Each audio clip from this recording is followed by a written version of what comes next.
বিহার খুনের যে মূল অপরাধী যিনি ছিলেন তিনি আত্মসমর্পণ করছে এনআইএ অফিসে, কি বলবেন? এটা বলে শুনুন যে এনআইএর কেসে মনোরঞ্জন হাজরা আমরাও শুনলাম যে কালকে আত্মসমর্পণ করেছে এনআইএর কাছে গিয়ে তার অফিসে, এবং আজকে তাকে কোর্টে তোলা হচ্ছে।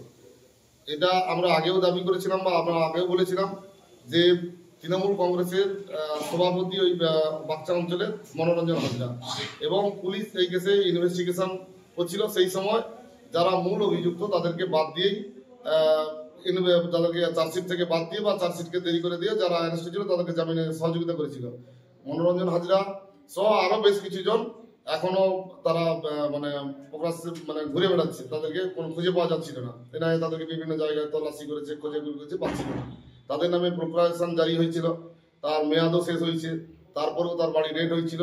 সে জায়গা থেকে সে আজকে না দেখে নিরুপায় হয়ে তৃণমূলের বিভিন্ন নেতার কাছে তাকে আমরা ঘুরতে দেখেছি বা শুনেছি, করার পরেও তাকে আজকে এনআইএর গিয়ে পায়ে ধরে সারেন্ডার হতে হয়েছে, এবং বাকি যারা তিনজন আছে তাদেরকেও সারেন্ডার হতে হবে।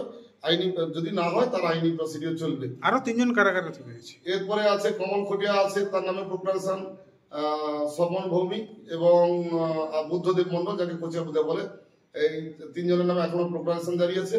এবং এই মনোরঞ্জন হাজরা যে মূল অ্যাকুজড, যে যাকে গ্রেপ্তার হয়েছে, একেই যে অ্যারেস্ট হয়েছে, অ্যারেস্ট নিশ্চয়ই আমরা এনআইএ তাকে তদন্তের স্বার্থে তাকে কাস্টডি নেবে। তাদের এনআইএ কাস্টডিতে নেওয়ার পরে এরপরে যে মূল মাথাগুলো আছে সেগুলো আসবে। যেমন এই বাচ্চায় আজকে যে 1985 সাল থেকে যে 7-8টা পলিটিক্যাল মার্ডার হয়েছে, তার যিনি মূল মাথা অমিতাভ ভঞ্জ, তিনিও আসবেন।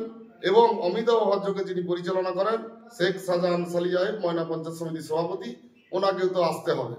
আমরা জানি বা আমরা এনআইএর কোনো অফিসারের সঙ্গে আমাদের টুকটাক পরিচিতি আছে, জিজ্ঞাসাবাদের সঙ্গে রেখেছিল, সে জায়গায় যা পরিস্থিতি আছে, মনোরঞ্জন হাজরাকে এই গ্রেপ্তারের পরে শাহজাহান আলী, সুজিত কর বা অমিতাভ ভঞ্জ, যাকে বাবুদা বলে, এরাও পরপর ডাক পড়বে, এবং কিছুদিনের মধ্যেই দেখবেন যে এরাও পরপর এনআইএর পায়ের তলায় গিয়ে পড়বে। টোটাল কতজনের নাম ছিল? টোটাল আমরা যখন বিজয়বাবুর পরিবার থেকে অভিযোগ করে টোটাল নাম ছিল তখন 34 জনের নামে অ্যাকুজ ছিল। এখনো পর্যন্ত আপাতত এই মনোরঞ্জন হাজরাকে নিয়ে গ্রেপ্তার হলো 12 জন, এবং 3 জনের নামে প্রোক্লারেশন আছে।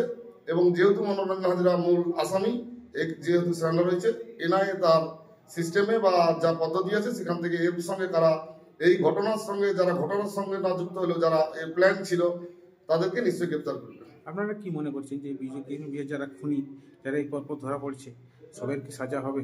অবশ্যই। এর আগে যতগুলো পলিটিক্যাল মার্ডার হয়েছে আমাদের এলাকায় 1985 সাল থেকে শুরু করে, বা আমাদের বিজেপির এই 18 সালের পরে 3 জন কর্মী এখনো পর্যন্ত, বা এর আগে জানেন যে তৃণমূল কংগ্রেসের সময় যখন 2008 অথবা 9 সালে যে ভোলা কুটিয়াকে তৃণমূলের যখন উপপ্রধান ছিল তাকেও ওই খুন করা হয়েছিল। সেই আসামিরাও কিন্তু দিব্যি বর্তমান বইতে কেউ একটা জায়গায় কিন্তু কোন রকম ভাবে শাস্তি পায়নি, কেননা সেখানে শাসক দলের একটা প্রচেষ্টা থাকার জন্য এটা ছাড় পেয়ে গেছে। আজকে এনআইএ তদন্তে আমাদের একদম বিশ্বাস যে এরা এই কেসে অবশ্যই সাজা হবে, এবং চরম পর্যন্ত সাজা হবে। এই সাজার পরে বাচ্চার নিশ্চয়ই একটা শান্তির বিরাজ হবে, এবং শাস্তি এদের হবে, এবং এই শাস্তির আমরা দাবি করছি। আমার নাম উত্তম সিং, আমি ভারতীয় জনতা পার্টি ময়না মন্ডল 3 সভাপতি এবং পূর্ব মেদিনীপুর জেলা পরিষদের সদস্য।